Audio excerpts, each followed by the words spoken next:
Hola chicos y chicas de YouTube, en este video tutorial os voy a enseñar a cómo poner en cámara rápida y cámara lenta un vídeo en el Sony Vegas Pro.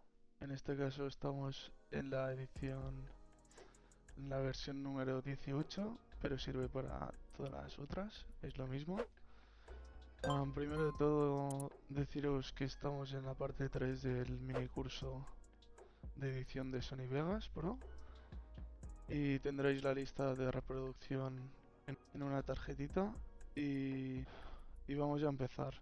Primero de todo tenemos que importar el vídeo, lo importamos y como veis ahora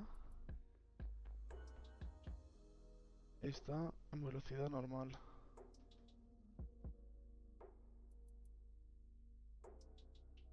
Saludos y bienvenidos al Benito Villamarín, bienvenidos a la gran Como final, veis finalísima de las... está en cámara normal y si queremos pasarlo a cámara rápida solo tenemos que coger y pulsar el control.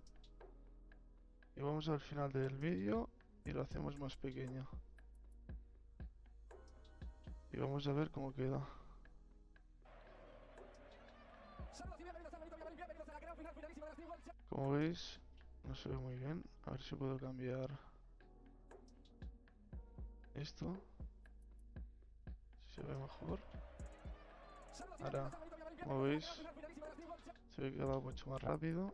Y si lo queréis hacer más lento, que vaya más lento, al revés, control y lo hacéis más grande. Y vamos a ver cómo queda.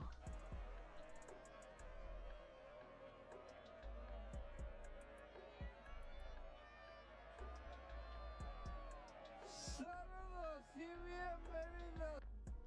Como veis, es así de fácil, mira rápido. Si os ha gustado el vídeo, dale like, suscribiros y nos vemos en el próximo vídeo. Adiós.